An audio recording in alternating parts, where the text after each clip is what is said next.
This is the Thrive Podcast with Shiloh Missionary Baptist Church. And now, Pastor Fred Jeff Smith. Hello, welcome to the Thrive Podcast with the Shiloh Missionary Baptist Church. I'm Fred Jeff Smith, pastor of Shiloh, and I'm very happy that you took the time today to either view on our YouTube channel or listen on iTunes. We are doing the third installment for 2019, so we're calling this Season 2, Episode 3. And we're grateful for everyone who takes the time to listen. We do invite you to invite others to listen to the Thrive Podcast if you find it beneficial to you, if you find it helpful, if you find it informative. Let somebody else know about the Thrive Podcast and invite them to listen and or view as well. We also want to remind you that in addition to the interview, which we're dropping today, we drop new content Monday through Friday. Tuesdays, Wednesdays, Thursdays, and Fridays. We add excerpts from our Sunday morning worship experiences or our midweek Bible study experiences, and we trust that you'll find those helpful and beneficial as well. If you have a question or a comment that you want to make about the Thrive Podcast, please feel free to contact me at Fred Jeff Smith, FredJeffSmith, at cox.net, and I would love to hear from you. I am very honored today to have brothers with me. In fact, they are the Urban Brothers, and I've been doing business with them for maybe about 7-8 months now, that you all have been providing me with juices. One of our previous guests, Ellen McKnight, introduced me to these young men, and Ellen is a nutritionist, and she was trying to help me to lose weight. We're having some degree of success and not quite as much as we would like to have. But one of the things that she tried to get me to appreciate is the value of using juices to supplement certain meals. And she turned me on to these young men who do their own juicing. And I'm going to let them introduce themselves to you because their name is Will.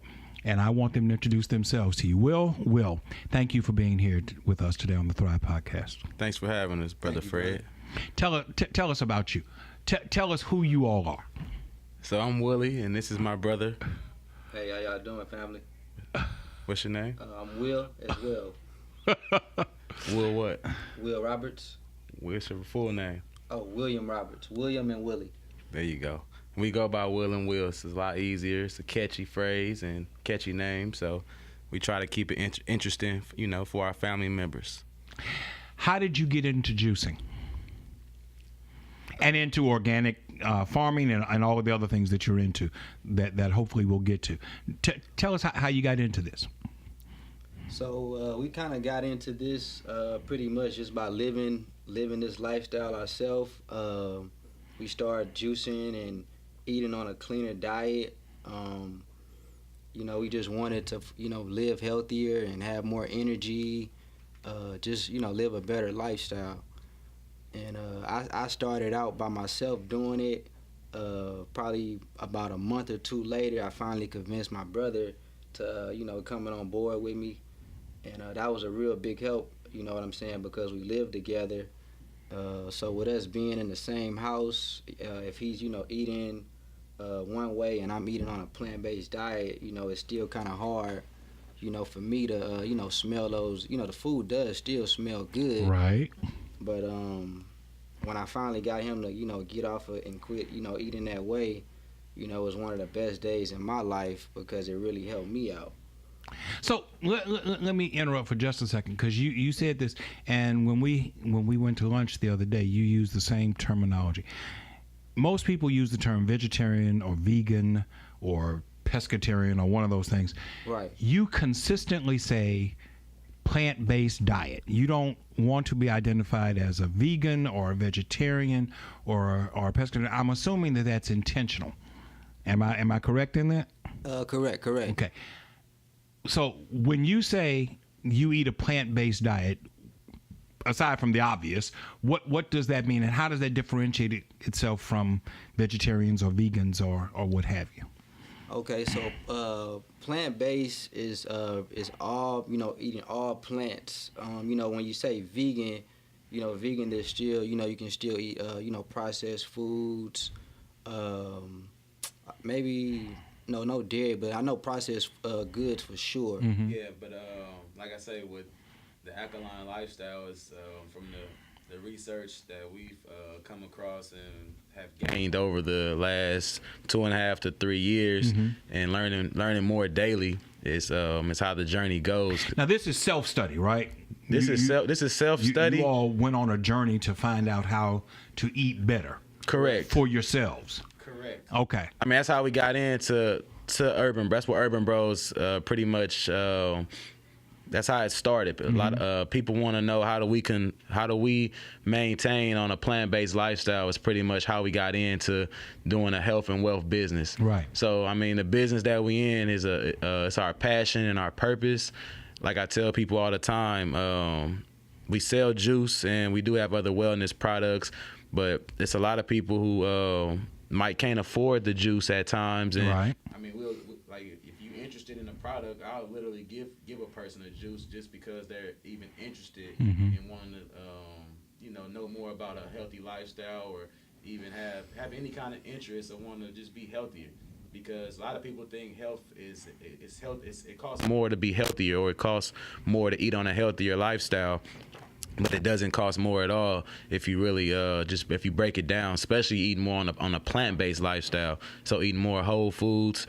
We're here in Louisiana, so there's a lot of land. There's a lot of people who still grow vegetables and greens. So if your neighbor or family member are growing fresh food, or you can even do it yourself, that's right there. You're cutting your grocery bill down. Or if you're just buying whole foods, just vegetables and fruits, it's a lot cheaper than going to purchase the meat, which is our typical American way of eating. Right. So it's not expensive. It can be more expensive if you don't really fix your own meals. I have been informed that red meat is simply not good for you. As much as I love red meat, that it does not, your body does not properly dispose of red meat, and if you're not careful, it can make you very, very sick. Correct. I'm a meat eater. I don't see myself not being a meat eater, but I have cut down severely the amount of red meat that I eat. I was told I could do turkey, I could do chicken, I could do fish, and thank God I can do lamb, because lamb tastes a whole lot like red meat. And when I want my fix, I go and get some lamb. Right. How do you all adjust to not eating meat at all, or limiting severely your intake of meat? How did that come about, and was it a long process before you could just let it go, or what?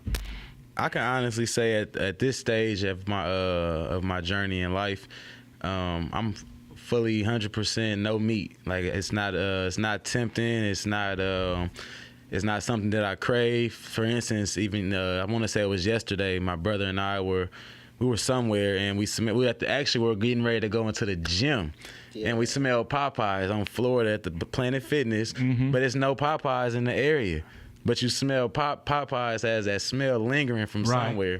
So sometimes you'll get those smells because the industry is real good at putting that smell out to bring you into the restaurant. But when you got the information and why I don't eat the meat, or why I don't eat the chicken, or why I try to consume, or I consume the plant-based option for my diet.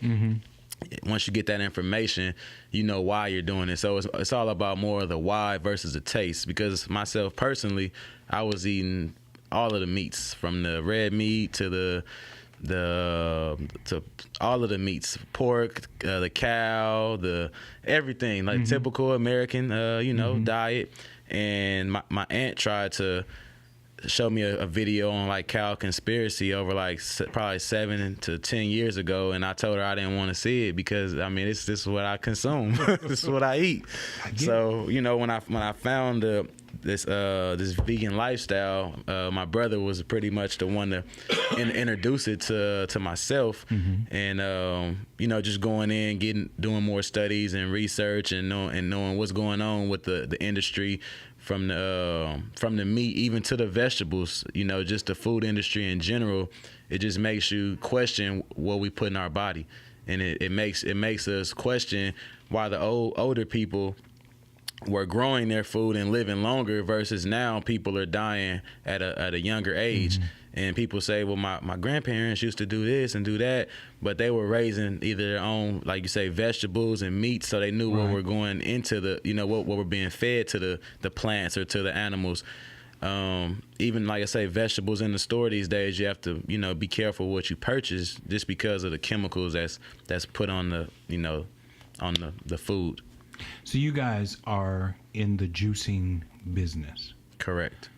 How long does it take you, because you grow your own product We for grow the most part? Most of it. How long does it take you to grow, and well, how much? I guess what I'm trying to ask is, what's the time consumption that goes into the harvesting, the planting, the harvesting, the pressing, the storage, the whole night? I buy from you guys once a week, and I get 12 jars of various juices. What does it take, time-wise, to produce those 12 jars of juices? Our whole life. So it's like I tell people, it's a never-ending thing. I mean, as far as, like you say, from working in the garden to harvesting in the garden to, you know, washing off your vegetables to having to still grab some from the store, juicing the product, to labeling the jars, to running the business side of the business. Right. It's never ending. Right. You know, it's in our sleep. We're still thinking of how we can, you know, run the business, keep it consistent, grow it, and keep it consistent. Still take care of our family members and customers, and, you know, not try to grow too fast and just think about $1. Because once again, like I say, we believe in health and wealth, and the wealth is not just the money. The wealth is your health. Right. You know, so leading by example and making, like my brother and I were just getting back into the gym for the new year. We do a lot of calisthenics and have been, and just getting back into the gym is it's been a big help because we have a lot of people who are interested in a product we have called sea moss, and sea moss is real good for people who are working out, people who are into fitness. It has a lot of different healing properties. What it sounds like it is. So it's from the sea. Vegetable, so yeah, Okay. pretty much it's you can get it in its raw, you know, its natural state form from us, or you can also get it in its gel form, and that's the way you want to consume it. You can cook with it, you can add it to your smoothies. Or you can just, like you say, get a scoop of it and go ahead and get it in quick, instantly. Is it from the sea? I mean, is it a saltwater plant or is it a freshwater plant or what? Yeah, so it's you know, it lies along, like you say, a lot of different areas of the sea. So it does, like you say, it is have a saltwater taste. Our sea moss is fresh from Jamaica. So it is, like you say, a little salt taste, but once you, like you say, soak it, do the process, it's not bad at all. Especially, like you say, knowing that you're getting all of those benefits from it. You know, our body lack minerals. You know, so you're when you ingest sea moss, you're getting 92 of the 102 minerals that the body needs. So that's, Did you hear that? 92 of 102 minerals in sea moss. Did you hear that? Keep going. I just want to make sure that they heard that part. Right. No, it's definitely important. Vitamins, like you say, most of our life we've been taught, you know, take our vitamins, get our vitamins. But truth be told, our body can naturally produce 13 out of the 14 vitamins. But our bodies can't produce minerals, so we must ingest those. Okay. Yeah. And then most Keep vitamins, once again, that you get from the store, they're chemically based.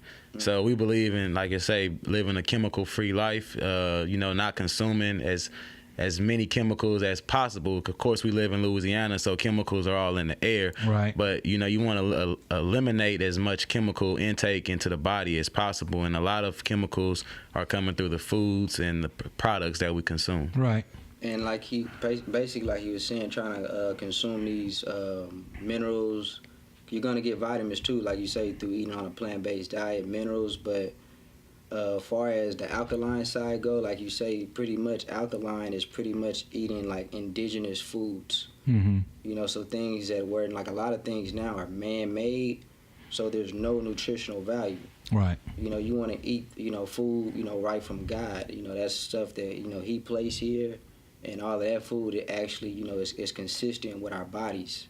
So our body. We were talking the other day when you all. No, you're doing fine. When I went to eat with you guys, what was the name of vegan friendly foods. Vegan friendly foods. Yes, and very good food.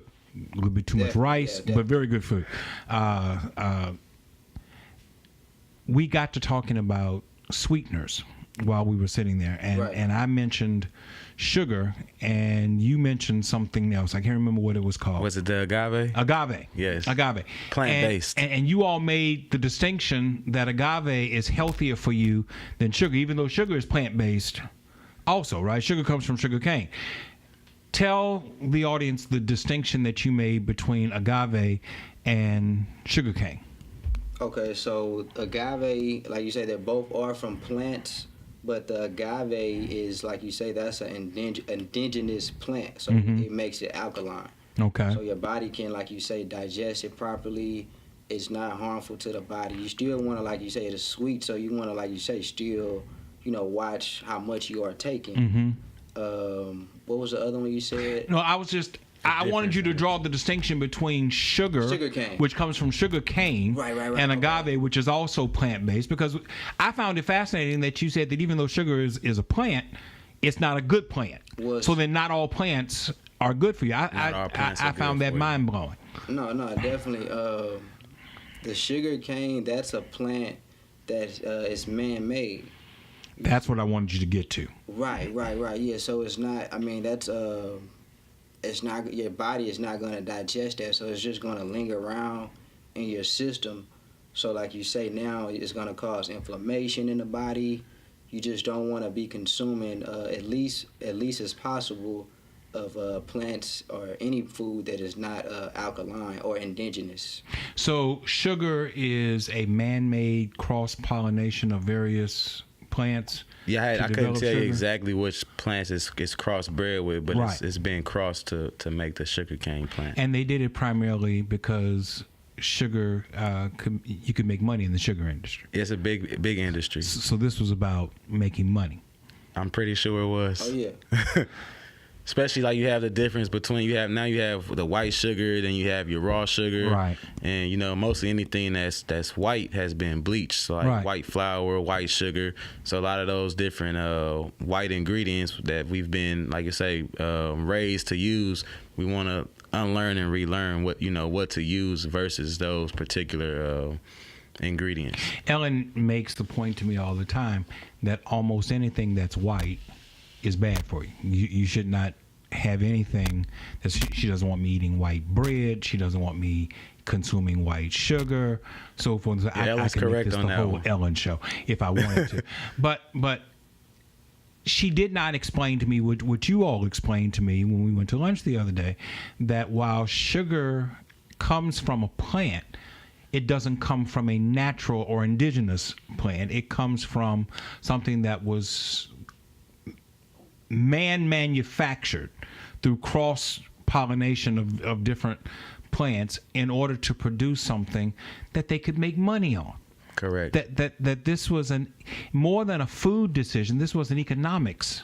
decision. That's why we're real serious when we say plant-based versus vegan, because they have a couple companies out now that have these vegan burgers. Right. And these companies are getting rich off of these burgers. But if you look at the ingredients in their burgers, you can't even pronounce half of the ingredients because it's all chemical based. So it's not just saying, oh, I'm not going to eat a hamburger, and I'm going to eat this vegan burger because it's quote unquote vegan. Right. You still want to know what you're putting in your body, not just because they tell you it's vegan and vegan is good for you. Just because it says vegan doesn't mean it's healthy or good for you. Right. And that's the difference that we want to show our family members, followers, and anybody who wants to, know what we know and go a little bit further, because we don't know everything. We're right. learning as we go. Right. It's a daily process, and any family members or people that we deal with, we like to get information, from them as well, because we need to share as a people so that we can, tackle this problem together, because we've been lied to a lot of our years on this planet about a lot of different things, and food is one of the biggest ones.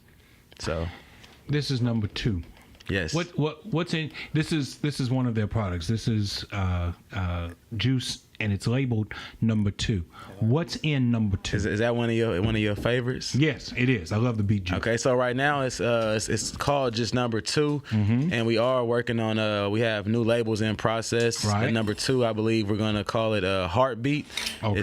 It's real good for heart health. It's also good for inflammation. The ingredients are apples, beets, cilantro, and cucumber. Let me tell you something. I don't eat beets. Never have. But I love this juice. Awesome.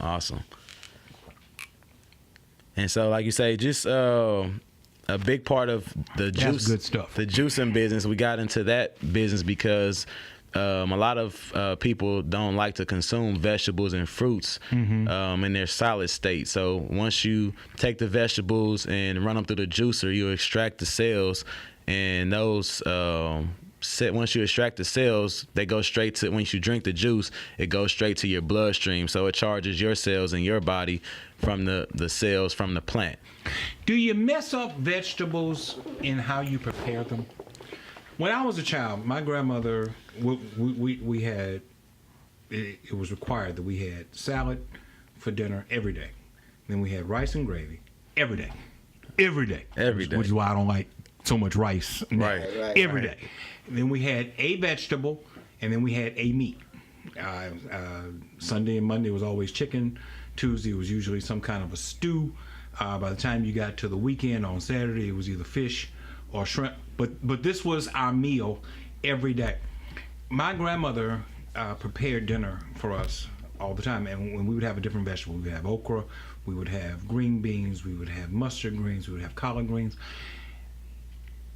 Even though we were eating a vegetable every day, she seasoned those vegetables with bacon grease and with salt and with pepper. Right. I mean, and I loved it. Don't miss it. Everything but okra. I'm not an okra fan at all. But everything but okra, I loved, and it tasted great. But as a 57-year-old man, I've come to understand that she killed most of the vegetable with the grease and the salt and the pepper. So, is there a healthy way to prepare these vegetables where you get a certain degree of taste, but you don't ruin the nutrients that are actually in the vegetable? Yeah, so there's a lot of alkaline seasoning and herbs that you can season your food with, and so it's alkaline, so it's still very healthy and beneficial to the body.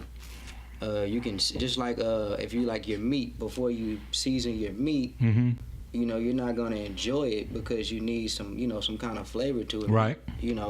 So just with the vegetables, and you can't eat the vegetables raw or without seasoning. No, I can't. Most of them have a good taste. You can eat them raw without putting any seasoning on them. But like if you look back at meat, you can't eat meat. Most of us don't eat meat raw. Correct. Or we don't eat it with no seasoning. Correct. But vegetables are total opposite. Most vegetables have a distinct taste that you can eat. But see, raw. I believe that people of a certain age, people my age, Right. They were like I was. I mean, I wasn't the only person who had somebody in the house who was preparing these vegetables this way. And so we came to appreciate the vegetable not for the vegetable sake, but for the seasoning that was put on the vegetable, which pretty much changed what the vegetable tasted like. The idea of picking up a raw piece of vegetable, you name the vegetable, whichever one you want, and just consuming it, the fact that you can do it, that just doesn't seem appetizing. Not exciting, right? To me. No, not exciting at all. Right. It's like a cucumber. It's similar to a pickle. You slice your cucumber. You can eat. I can eat a pickle. Kosher deal.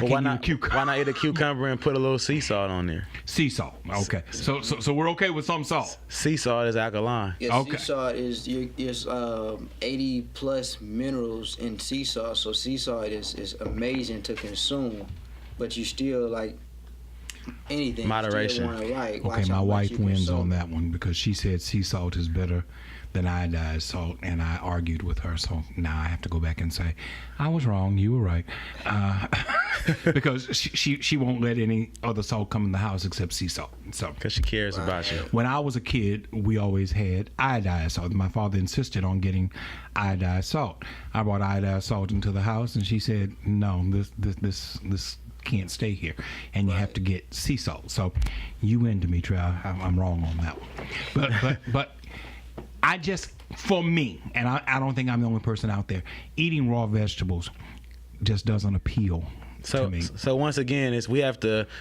unlearn and relearn, because like I say, we've been taught to eat a certain way. It starts it goes all the way back down to our grandparents and to our great grandparents. Mm-hmm. We've been taught or trained to eat a certain way, and as we continue to live in this world, things change over time. We were once kids, now we're adults, so things do change. So when we get more information, now we live in the information age versus the industrial age. So it's a lot of information out there that we weren't taught as kids or coming through school that we can tap into now. And once we have that information and those different resources and the proof, once you see that, okay, man, this is maybe what I should be consuming. This person has cured themselves of this disease, or they're taking themselves off of this blood pressure medicine, or whatever it is. When you see that the food is our medicine, that's enough for me to say, well, man, I need to unlearn some of the things that I learned and learn some new things, and maybe get rid of some of those old taste buds, and keep an open mind and try some new things. Now, I'm not gonna say I might not like every fruit and vegetable raw, or every fruit and vegetable in general, but for the most part, me personally, I haven't had too many that I don't like. If you prepare green beans for dinner tonight, how would you prepare it? Just tell me what you would do with green beans. If I did green beans, which we don't consume green beans anymore, it's not on our alkaline list. But if I did, give me one that's on your alkaline list. So just say if I did kale, for instance, a lot of people think you can't. Kale is too hard, or it's just hard to eat. If you could saute your kale, use some sea salt. Maybe use a little cayenne if you like spice. Maybe use some ginger powder with onion powder, and add you some onions, maybe with some mushrooms. Put it on a pile of wild rice, and boom, you got you a nice, healthy. It doesn't sound too bad. No, it's delicious. We have to bring you a bowl. Yeah. Okay. Yes. I'm always willing to try it, as long as you don't put any okra in it. No okra. We'll be good. We'll remember the okra. Yeah. No okra at all. Yeah, we actually had okra in our garden for the past season. It did well too, even though you don't eat okra. Is spinach an alkaline vegetable? So it's not. Okay. I can't win.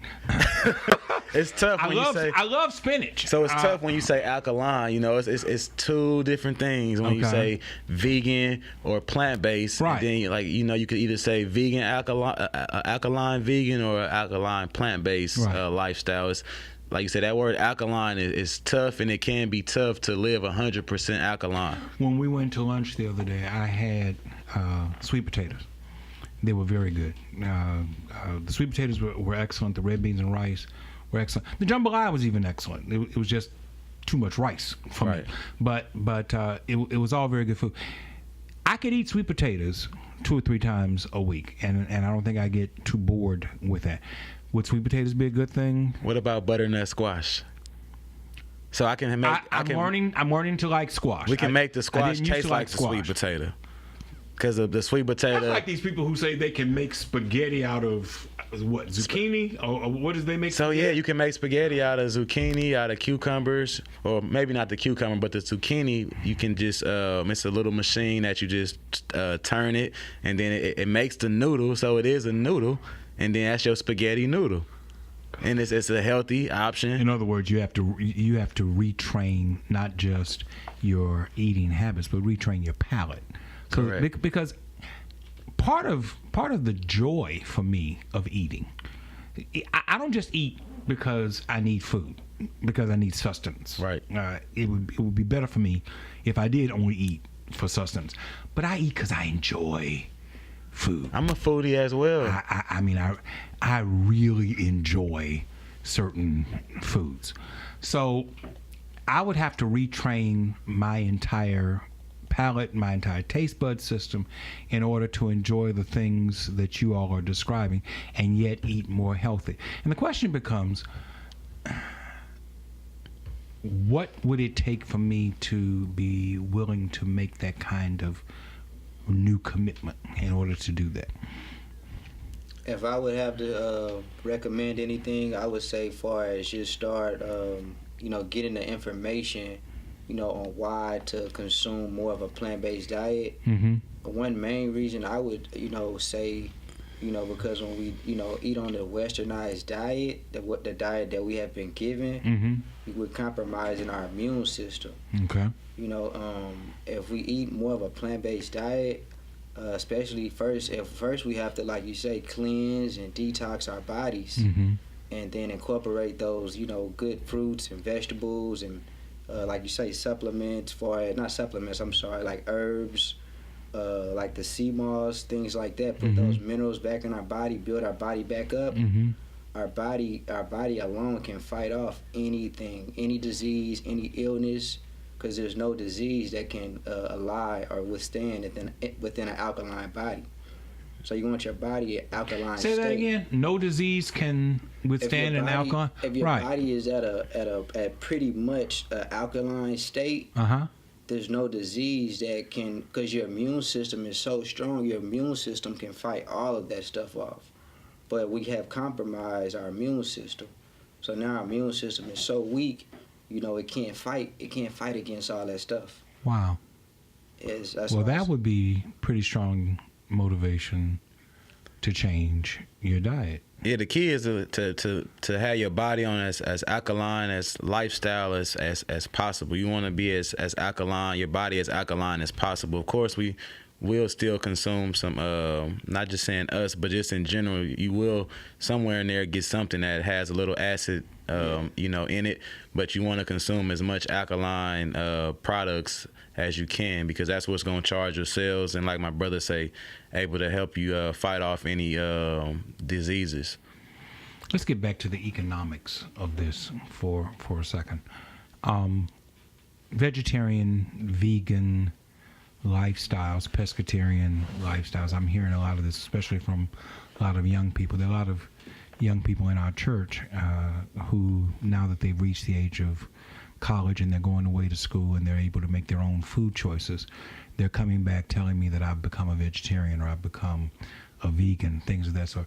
Is this just a novelty, or is this expanded knowledge based upon some kind of educational promotion? I guess what I'm trying to get to is there something behind this, pushing this from an economics standpoint, where somebody's trying to promote something that ultimately will make them money? Because America is based upon capitalism and based upon pushing the next big thing in order to generate a new fee base, a new group of people who will pay for their product. Is there a way to make a a vegan or a vegetarian lifestyle, can people abuse it? I guess and I'm asking the question very poorly. Can it be abused by people who see the ability to make a profit from this? It's being done now, so yeah, definitely. Just like you say, far as people, making money off of these things. Mm-hmm. That's why we want to be careful, because the world is, is taking that shift to where, like you say, everything. They're even thinking about, like you say, shutting down a lot of cow farms and things like that.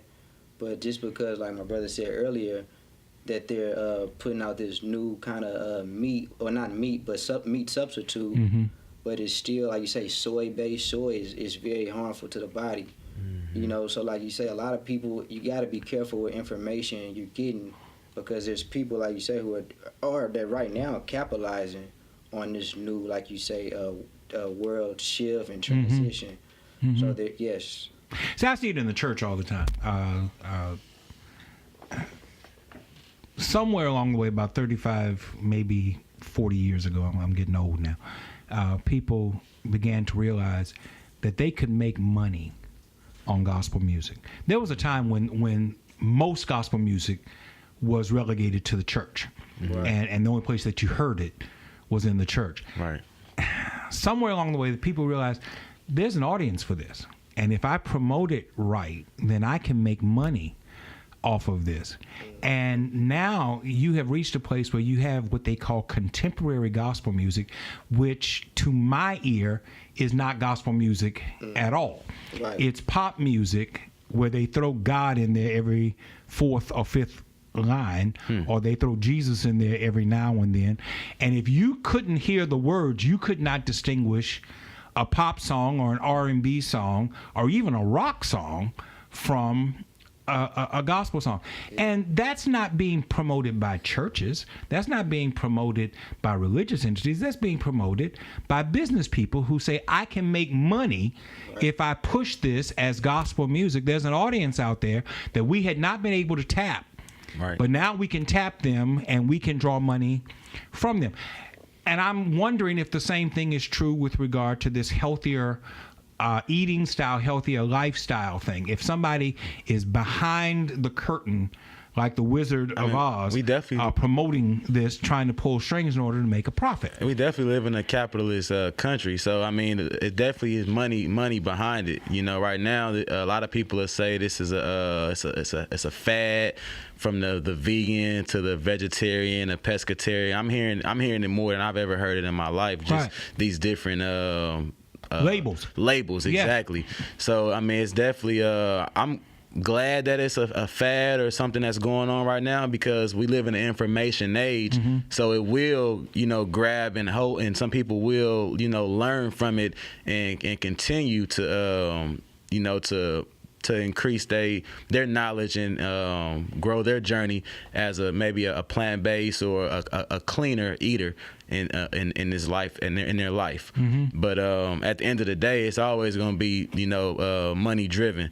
I've met some people that have juiced with me before, or that I've seen, other business people I've seen out, and they're just like, yeah, I got to make some money on this vegan movement. There you go. And I mean, it's that's always what I'm talking about. That's exactly what I'm talking about. Yeah, it's always money involved. Not about healthier lifestyle, not about helping people, right, but about I can make a profit off of this. Yes. People want to make money.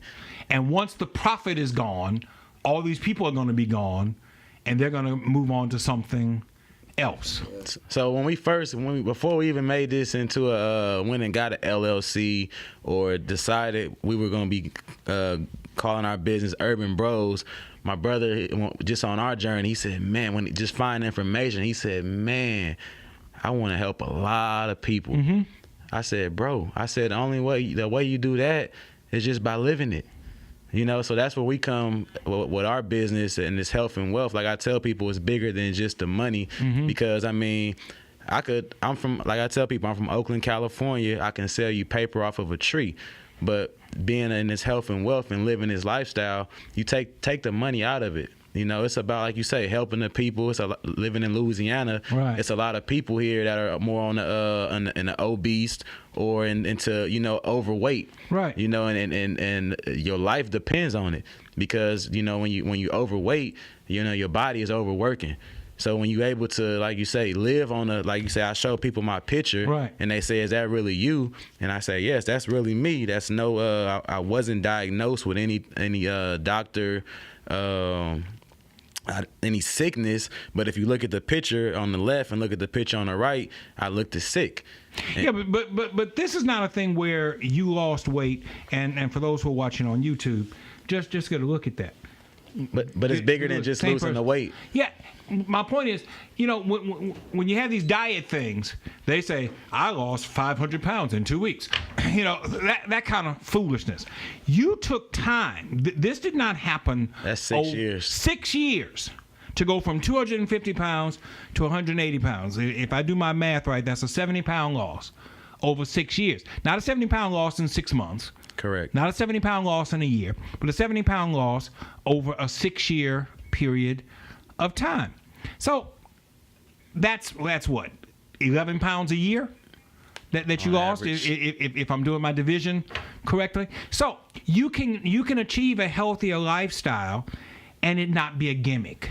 That's the point that I'm getting to. Exactly. Like you say, when you're doing it for self, so that's the main thing. Like I tell people, I can want the best for you or for the next person, but the main goal is, like, once I put the information in your face, or you find out about what we got going, you check out our page. We put a lot of health information out, and the why. The why is real key. Once I introduce that to you, it's up to that particular person to know where they're at in their lifestyle and where they want to be. Know where they maybe came from, know where they're at now, and know where you want to be. Right. You know, and that's the key right there is your why. That's the main thing, is why do I want to lose weight, or why do I want to eat on a healthier lifestyle? Is it because I have grandkids and I want to see them become, you know, grown right, people and be healthy while they're grown and living, and I live my healthiest life so that I can enjoy them? Or is it just because I want to look good, or is it because I want to feel good? You got to ask yourself, what's the why? I'm a preacher. That'll preach. Asking the why instead of the how. Boy, I just came up with a sermon. That's powerful. Thank you. Because what you're saying is we're asking the wrong questions for the most part. Most of the time. When it comes to weight loss, for example, we're asking how and not asking why. And we're focusing on the struggles of the how. I'm guilty of that. How do I lose weight? I have to stop eating things that I enjoy in order to lose weight. Yeah, okay, we'll go with some things. But if I focused more on the why than the how, if you're comfortable with the why, it makes the how that much easier to deal with. If my why is I want to live long enough to see my sons have children of their own and I have grandkids, or I made my wife a promise when we got married that we were going to be together for 40 years. Well, that means I got to do a whole lot of changing if I'm going to make 40 years. If that's a why, and if that becomes important enough to me, then the how takes care of itself. I don't mind giving up Sprites and 7-Ups and Cokes and Dr. Peppers. If you have the why. If I have a strong enough why. I don't mind limiting my beef intake if I have a strong enough why. So the focus needs to be on the why and not the how. Correct. And like you said, with my transformation, it didn't just happen in like a quick 6 months or a year. It takes time. We're all living. It's a journey. You know, so all of our journeys are different but similar. But that's where, you know, having like-minded people around you to help you keep yourself accountable, and they keep you accountable for your why, and you can help keep them accountable for their why, and then you can build together. So that's why I say with our business, the purpose and the passion is bigger than me just trying to push a juice off to you and come sell you your 12 juice every week. Right. Any questions that you might have, or if you need to call me and ask me something, it's more of, I'm here for it's not, you're not a customer, you're a family member, because we're in this together. Right. That's what I tell people. It's bigger than just here, hurry up and buy this. It's like, well, why do you want to lose weight, or why do you want more energy so I can do this or do that? It's the why is the main key, is the why. That's powerful. Mm-hmm. That's powerful. So, as your business is expanding, is growing, do you all have a vision for how far you can see your business expanding and growing over the next? Do you have in business school they teach you, do you have a 5-year plan? Do you have a 10-year plan? Have you all mapped it out like that? Or have you taken a less orthodox approach to it? We do have a 5-year and 10-year plan, and of course, plans do change over time. Mm-hmm. We work daily to see, how the business is operating. How can we make little changes to make it better, not just for ourselves, but for the family members. And you just kind of got to go with the process on a lot of the things that you got going in business, as far as receiving the feedback from the customers and family member, what they like, what they don't like, what other ingredients they might be interested in, as far as making new juices and new products, mm-hmm. For the family members. But just like listening to what people want, and giving people just more information, and as far as kicking more information out is key. What we have going, we're going to start doing more just videos for our family members, mm-hmm. Videos of different maybe meals that we're making, or how we're juicing our juice, maybe different ways to make smoothies, so that it's not just us selling you a product, but actually showing you how you can make these products at the house for yourself. Mm-hmm. So just going into giving the information is what we want to push more of, and that's real key for this year and for years to come. But when people have the information, then they can they have more knowledge of why we should consume this, or why I should do this. Once again, the why is coming up. Right. The information is key. Right. So, do you all see with your current plan and how you all currently are marketing and producing your juices, do you see a point when you're going to have to mechanize what you do in order to meet the demand? I'm imagining that your demand is growing, and so with a growing demand, at some point it's going to exhaust the two of you doing this the way that you currently do it. Is this going to have to become something that becomes mechanized at some point, or how do you avoid it becoming mechanized at some point in order to meet the demand? So as we grow, we definitely we do look to bring on more people. So people who are wow, what a novel concept. Provide jobs. There you go. People. Provide jobs, and we would like to put people into the business, our business, that are open-minded and like-minded people to the business that we're offering, the service that we're offering to the people. So you get that same energy. Hire people than to versus machines.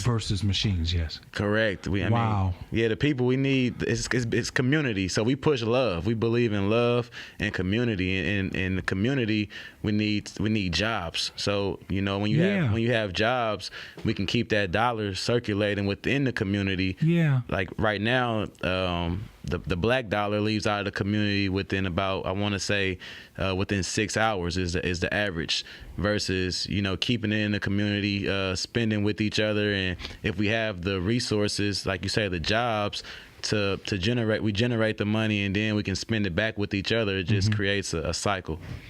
Is this something that you foresee as being a franchisable product? Maybe down the line, where perhaps you train people to do it the Urban Brothers way, and make sure that McDonald's, I don't care whether you're in Baton Rouge or in California or in Maine, when you order a quarter pounder, it tastes like a quarter pounder. I don't care where you go. It tastes, and trust me, I've had enough quarter pounders all over the place to know that they all taste the same. I would imagine that anybody who produces this, you want it to have an Urban Brothers taste to it. Correct. Does that make sense? And that comes with building systems. So right now we are in the process of building our system for Urban Brothers. Like you say, being a small business, entrepreneurs just starting off, you have to, you learn as you go. Right. So you can build a system so you will, so you can bring other people in and everything tastes the same. It's all about system. Right. So like I say, once again, we do plan on bringing, more people in to help us, learn our system and to, just to be a part of the Urban Bros family so we can grow and take care of the family members as best as possible and be consistent. As far as the franchise side, over time, if business, goes, of course it's going to go, we speak it into existence. Right. So business is going to continue to be well. And like you say, 5-10 years over time, the business can go into a franchisable business.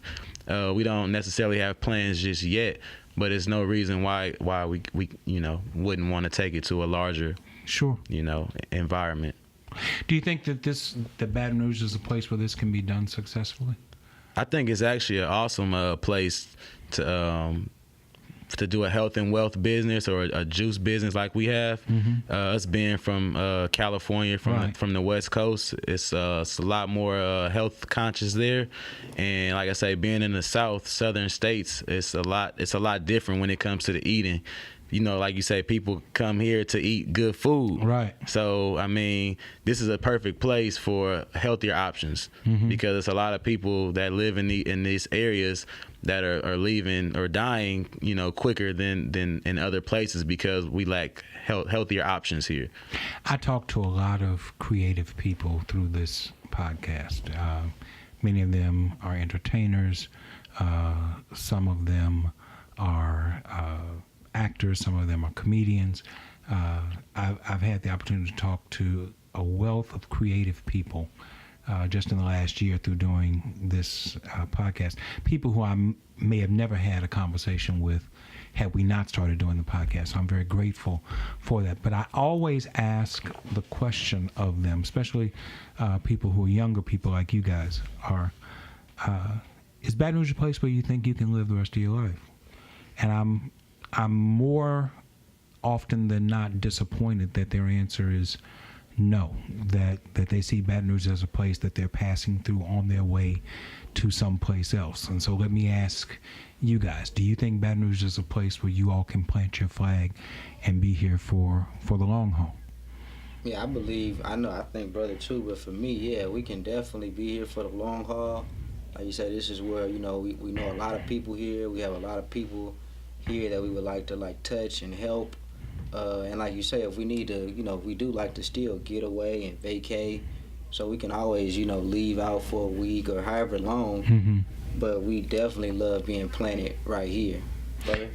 Yeah, like I say, once again, we're from California. I love California. There's nothing inside you that says we need to head back to California. So I'm gonna be honest. We moved here in 2003. Okay. My bro and I, we left in 2014, 2015, and packed up and went on back out west. Okay. And it was like you say, I believe in the universe, so it was something meant to happen because when we went back to California, we got into the service business. Helping people, making deliveries to your home, and like you say, being in the information age, being in Silicon Valley where everything comes first, getting that that information and knowledge was real big for us coming back to Baton Rouge. And I told my brother at that time, I said, man, I'm gonna do everything I gotta do to stay in California. I'll be honest, I wanted to stay. Okay. But I realized living in California, that's a rich man's state. So if you're on most of us are from the average households, you could call it middle class if you like.